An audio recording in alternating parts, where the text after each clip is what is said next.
Chief इमाम मौलाना doctor Umair Ahmad Ilyasi का मेवात दौरा। कहा, पहलगांव का आतंकवादी हमला भारत की आत्मा पर हमला है। ऑल इंडिया इमाम ऑर्गेनाइजेशन का फैसला, आतंकवादियों को नहीं मिलेगी जनाजा नमाज और दफन की जगह। चीफ इमाम ने भारत सरकार से गाय को राष्ट्रीय प्राणी घोषित करने की मांग रखी। आपको बताते हैं कि ऑल इंडिया इमाम ऑर्गेनाइजेशन के चीफ इमाम मौलाना डॉक्टर उमैर अहमद इलियासी रविवार को मेवात के मांडी खेड़ा स्थित हबीब अहमद नगर के उमराव हाउस स्थित निवास पर पहुंचे। उन्होंने यहाँ इलाके के प्रमुख लोगों से मुलाकात की और सामाजिक मुद्दों पर चर्चा की। पत्रकारों से बातचीत में डॉक्टर इलियासी ने भारत पाकिस्तान के बीच सीज फायर का स्वागत करते हुए कहा कि हाल ही में पहलगांव में हुए आतंकवादी हमले की कड़ी निंदा की।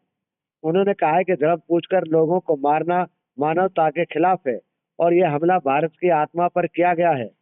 डॉक्टर इलियासी ने कहा, ऐसे गुनाहगारों के खिलाफ ऑपरेशन सिंदूर चलाकर आतंकवाद के अड्डों को नेस्त नाबूद करना शहीदों को सच्ची श्रद्धांजलि होगी। उन्होंने आतंकवाद को शैतानी सोच बताया और कहा, भारत के सभी नागरिकों को एकजुट होकर आतंकवाद के खिलाफ लड़ना होगा।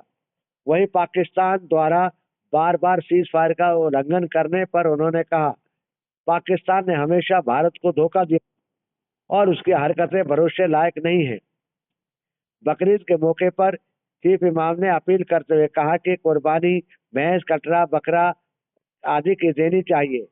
भारत में गाय की हत्या कानूनन अपराध है और गाय की कुर्बाना इस्लामिक दृष्टिकोण से उचित नहीं है।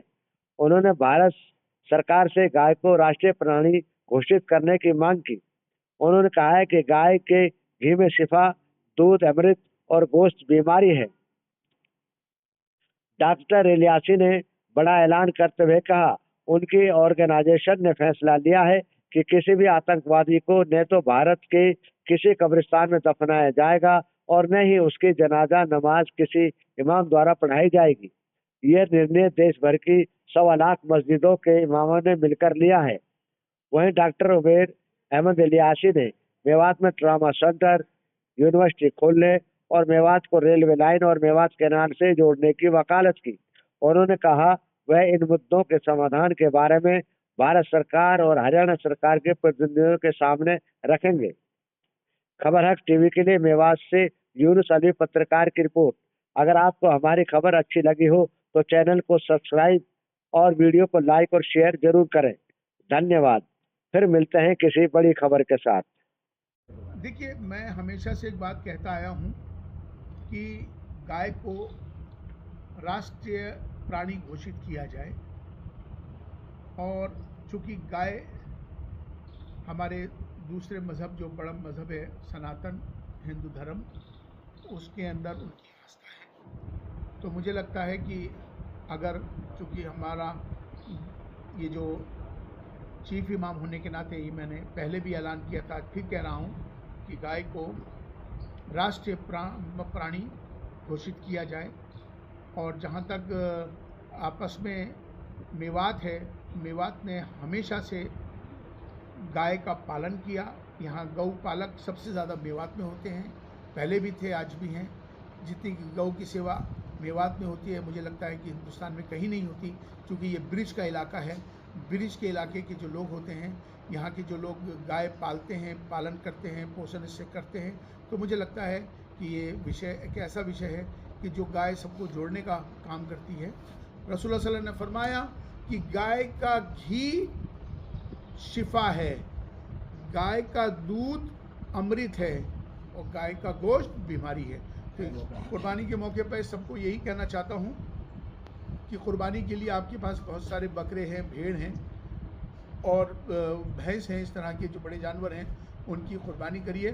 वैसे तो हमारी मेवात में गाय की कुर्बानी कोई करता नहीं है, लेकिन फिर भी एहतियात के तौर पे मैं बताना चाहता हूं कि अगर कोई गाय की कुर्बानी करेगा, उसकी कुर्बानी मानी नहीं जाएगी, क्योंकि शरीयत जिस चीज़ को मना करती है, जिस देश के कानून में जिस चीज़ को मना कर दिया गया, जिस देश के कानून में ये तय कर दिया गया कि ये चीज़ नहीं है, ममनू है, तो उसकी कुर्बानी नहीं करनी चाहिए। मुझे लगता है कि ये एक इंसानियत की बात है, ये एक ऐसी ज़रूरत है कि जो सबके लिए होनी चाहिए। मेवात खाली मुसलमानों के लिए नहीं है, मेवात सबका है। तकलीफ़ किसी को भी हो, किसी भी इंसान को हो, तकलीफ़ है। ये बात सच ही है कि यहाँ पर इसकी कमी है, ट्रॉमा सेंटर बनना चाहिए। आज आप सब लोग देख रहे हैं, ये आवाज़ उठी भी है। तो मुझे लगता है कि जो 4 लेन जो सड़क है उसका काम तो मेरे ख़्याल से, चूँकि उसका वो सब चीज़ें जो फॉर्मेलिटीज़ हैं वो हो गई हैं। अब जब भी बहुत जल्दी से 4 लेन का रास्ता शुरू हो जाएगा। जहाँ तक ट्रॉमा सेंटर की बात है, तो ये फ़िक्र आपके अंदर आई है, तो मुझे लगता है कि जब ट्रॉमा सेंटर भी बनेगा और यहाँ सारे सेंटर बनेंगे अच्छे, सुलह जो है ये एक अच्छी बात है, जिसे सीज़ फायर कहते हैं। जिस तरह से 22 अप्रैल को पहलगाम में आतंकवादियों ने आकर मासूम लोगों की हत्या की, और उसमें सबसे दुख की बात जो थी कि वो एक मज़हब का नाम पूछकर उन्होंने हत्या की। इससे ज़्यादा और दुख है। जो हुआ अच्छा नहीं हुआ, इंसानियत के खिलाफ है। हमारी सबकी जातियां ज़रूर अलग हो सकती हैं, हमारे धर्म सबके ज़रूर अलग हो सकते हैं,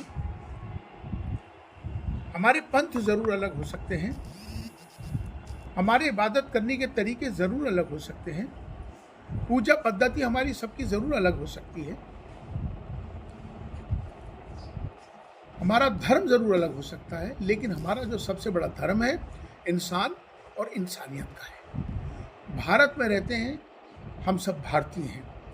आओ हम सब मिलकर भारत को मजबूत करें, भारतीयता को मजबूत करें। राष्ट्र सर्वोपरि है, ये भाव हमेशा सबके अंदर रहना चाहिए। जिस तरह से उसके बाद भारत सरकार ने, हमारे देश के प्रधानमंत्री श्री नरेंद्र मोदी जी ने एक अहद लिया और कहा कि जो गुनाहगार हैं उनको सज़ा ज़रूर मिलेगी, और जिस तरह से भारत ने ऑपरेशन सिंदूर तैयार किया। ऑपरेशन सिंदूर एक श्रद्धांजलि है उन बहनों के लिए, उन माताओं के लिए कि जिनके सुहाग उजड़ गए। जिसका परिवार जाता है उसको पता चलता है। मेरी निगाह में वो 28 लोग नहीं हैं, 28 परिवार हैं, और ये प्रहार, ये हमला भारत के ऊपर था, भारत की आत्मा पर प्रहार था ये। और ये कोई छोटी बात नहीं है, ये जख्म बड़ा है। फिर भी भारत ने सब्र से, तहम्मुल से काम लिया। उसके बाद जिस तरह से भारत ने आतंकवादी अड्डों को निशाना बनाया और उन आतंकवादियों को ख़त्म किया जो इंसानियत के लिए भी नासूर थे, जो पूरी पृथ्वी के लिए नासूर हैं। क्योंकि आतंकवादी का कोई मज़हब नहीं होता, आतंकवादी आतंकवादी होता है, और आतंकवादी शैतान होता है। उसकी शैतानी हरकतें यही होती हैं कि दूसरों को तकलीफ पहुँचे, हत्याएं करें। तो ये इंसानों का काम नहीं है, शैतानों का काम है। हमने पिछली बार जब ये फैसला लिया गया, देश की 5.5 लाख मस्जिदों से, मैं चीफ इमाम होने के नाते हमने ऐलान किया कि कोई भी आतंकवादी देश में आज से मारा जाएगा, कोई भी आतंकवादी मारा जाएगा तो उसकी जनाजे की नमाज नहीं होगी, और ना ही उसको भारत में किसी कब्रिस्तान में या जगह दफनाने के लिए नहीं दिया जाएगा। ये फैसला बड़ा था, लेकिन देश हित में था। और इसमें सबसे अच्छी बात यही है कि सीज़ फायर तो आज हो गया है, बहुत अच्छी बात है, लेकिन अभी रिसेंटली कल जिस तरह से दोबारा से हमला किया गया, ये कहीं ना कहीं उल्लंघन है सीज़ फायर का। जब हमें मिलके बैठ के बात करनी है, जब सुलह हो जाती है, तो फिर धोखा नहीं दिया जाता। लेकिन पाकिस्तान ने हमेशा से धोखा दिया है, और फिर ये इस तरह से किया तो ये और दुखद था।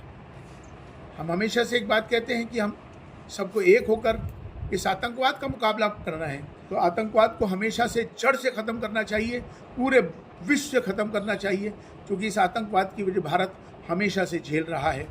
भरोसे का YouTube चैनल और सच्ची खबरें देखने के लिए हमारे खबर हक टीवी को सब्सक्राइब, लाइक और शेयर जरूर करें। और हाँ, सबसे पहले खबरें पाने के लिए बेल आइकन दबाना बिल्कुल भी ना भूलें।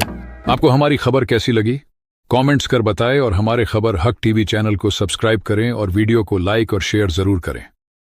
धन्यवाद।